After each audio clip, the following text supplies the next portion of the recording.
Our second honoree is Lyn Kremer. Lyn is a 35-year publishing executive, most recently the publisher of the Philadelphia Business Journal. At PBJ, she was responsible for total operations and repositioning of the print product to a multi-platform media powerhouse. Along with the weekly newspaper, PBJ produced popular email newsletters, a robust website, and 36 annual events to include the popular Women of Distinction, the 40 Under 40 program, and Best Places to Work. Lyn was tapped to help launch bizwomen.com, the parent company's vertical women's news channel. Her idea was to create the national speed networking program in Mentoring Monday as part of bizwoman.com brand, where more than 8,500 women have been mentored annually. Prior to joining PBJ, Lyn served as sales manager for Crane's Chicago business. These are not easy, beginning her career as a sales rep.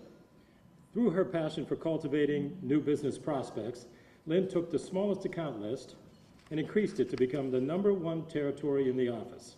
The combination of her business acumen and sales ability led her to a rapid rise. Lyn graduated from the University of Florida with a degree in anthropology, and she has a master's in library science from Florida State University. That is an interesting combination, a Gator and a Seminole. She has served on the boards of Independence Visitor Center, Philadelphia Ad Club for many, many years and made many contributions, Reading Terminal Market Preservation Trust, and is a member of the Forum of Executive Women. Ladies and gentlemen, Lyn Kremer.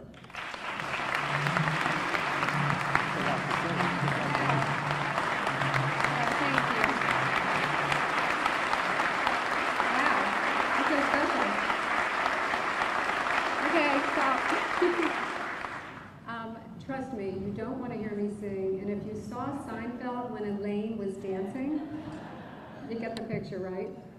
Well, hello everyone, and thank you very much to the Philly Ad Club for this honor. As a proud, longtime member of the Philly Ad Club, I can promise you that this is the premier conduit to informed, interesting, and motivated communications professionals. You can see that just by looking around the room today. In my capacity as publisher of the Philadelphia Business Journal for 25 years, I was always the one giving out the awards. So trust me, Ty, I am far more comfortable giving out those awards than I am receiving them. But I have to say, having the chance to share the limelight with Yuki and Paul was way too good to pass up. When I moved to Philadelphia, Yuki was Channel 3's sports anchor, and we partnered on an Eagles luncheon series. Even then, I knew that Yuki's just spectacular. He's one of the nicest, smartest, and warmest people in town, and I see heads nodding, so I know you agree. And for the past several years, I've known Paul to be the most delightful, entertaining, and engaging, one of the most in the area. But not to be overlooked is Paul's generosity. He's donated many, many cars to the Philly Ad Club Scholarship Fund auction, and I'm sure some of you in the room owe your education to Paul for that. Now, while I was publisher at our awards programs, we asked our honorees to answer a question that we posed. And we found that by asking provocative questions, their responses provided a window into their personality. We had an entertaining program that was always full of surprises, and we controlled the length of each speech, which was really important. Because you see, once you get up here, you start and you're on stage, you kind of feel like, ooh, this is a little bit like the Academy Awards, and I want to stay here. But today, I thought I would employ that same tactic on myself to keep myself in line. So my first question to me is, when you were a child, what did you want to be when you grew up? So when I was young, I was painfully shy. So shy that when we had company, I wouldn't leave my room, nor would I peek out from a newspaper.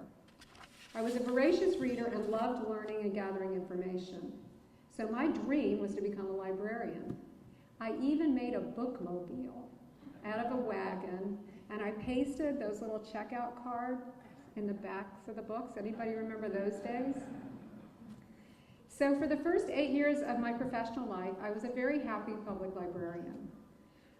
And although born and bred in the South, I'd never really felt like I fit in there and didn't like it so much, so I started applying for jobs north of the Mason-Dixon line. I didn't really have a plan. I just mailed out resumes, and one stuck in Chicago. And it was soon after I moved to Chicago that I pursued my next dream of getting a job as an advertising account executive at a global ad agency. Now, to get my foot in the door, I went on countless informational interviews. Anybody done those? Been there, right? But I always heard the same thing. While I had a master's in library science, I didn't have an MBA, and no one would hire me. However, the head of Leo Burnett said that I had the personality for media space sales. Well, first of all, I had never even heard of media space sales.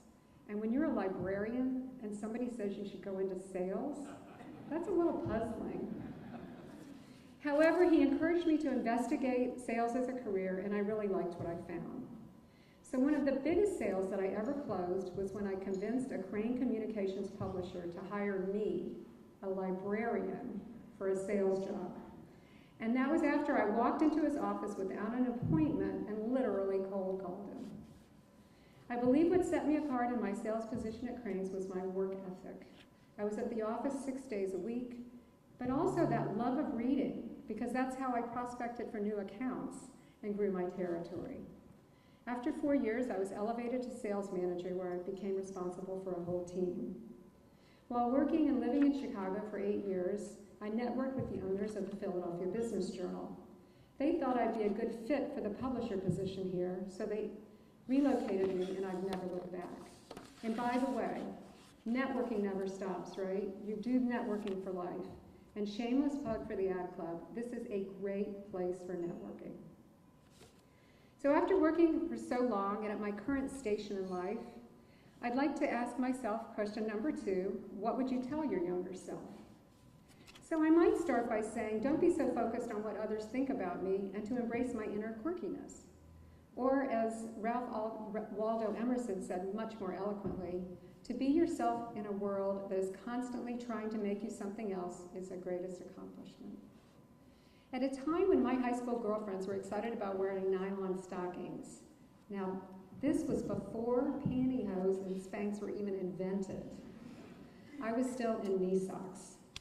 As a young advertising executive in the 1980s, when dress for success was the buzz, and part of everyone's uniform was a boxy little briefcase, I was wearing an Eddie Bauer backpack. Today I'd be considered fashion forward. Then it was just a little weird. But by the way, and people who know me, you've seen that backpack. I'm still carrying that backpack 35 years later. And then I tell myself to take more risk and to stop worrying so much about failure. As Wayne Gretzky said, you miss 100% of the shots you don't take. When I was in grade school, I wore saddle Oxford shoes to correct pigeon toes. I was never a great athlete, but being prohibited from running shoes slowed me down even more. I hated recess. Imagine that, hating recess? And I convinced my teachers that because of my feet, I couldn't participate in organized play. I actually think that was my best sale, don't you? Many years later, when I met my then boyfriend in Chicago, he coaxed me into running. Eventually, I was running 6 miles, 7 days a week. And after running, I attempted biking. And after a while, we were doing 500-mile bike trips. And then after I turned 50, I wanted to get out of my comfort zone, so I hired a swim coach to learn how to do open water swimming. For the past 10 years, I've traveled internationally, averaging 5 kilometers a day, out with the ocean liners, in bodies of water that include the Caribbean, the Mediterranean, and the Adriatic. Trust me, I am never the fastest runner, biker, or swimmer, but I've nearly always finished the race and loved the experience. I'd also tell myself to have more confidence and stop underestimating my abilities and intellect. I feared being discovered that I was a poser. Anybody know that term? As I rose in my career and talked to other leaders, and especially women, I saw that lots of people fall into that category. There's even a name for that mindset. It's called the imposter syndrome. Anybody heard of that one? A few women are nodding. Despite tangible evidence of competence, those people with imposter syndrome are convinced they're frauds and don't deserve the success they've achieved. They attribute their success to luck, timing, or a result of deceiving others. So I say, rather than buying into that negativity, look at your past accomplishments as a predictor of your future. Acknowledge the years of hard work that you put into your career, and always keep and review a file where you've collected letters of commendation and checklists of goals and achievements. That will make you proud. My final question, who was your mentor and what did you learn? Well, I've been blessed to have many mentors. From one who was a good friend and my contemporary, I was gifted exercise and the power of a positive attitude. From the CEO of a global marketing and communications firm, I was educated on the significance of my brand and establishing a personal network, taught to learn by doing more listening, less talking, and understanding the wisdom of always being curious. Dennis, my now number one mentor, best friend, and significant other, has taught me to be in the present. For as he says, if it didn't happen 2 hours ago, and it won't happen 2 hours from now, just stop thinking about it. And Dennis embodies one's endless capacity for love. In closing, I'm going to break a Philadelphia Business Journal cardinal rule. Honorees were never allowed to thank their fan base because that's not very interesting to the rest of you. But since no one told me that there was a no thank you rule, here goes. I thank my niece Lindsay, who came up from Miami to be with me, and I also deeply appreciate my colleagues, former coworkers, BFFs, and all of you for being here, for it's been a day and an experience that I'll always remember. Thank you.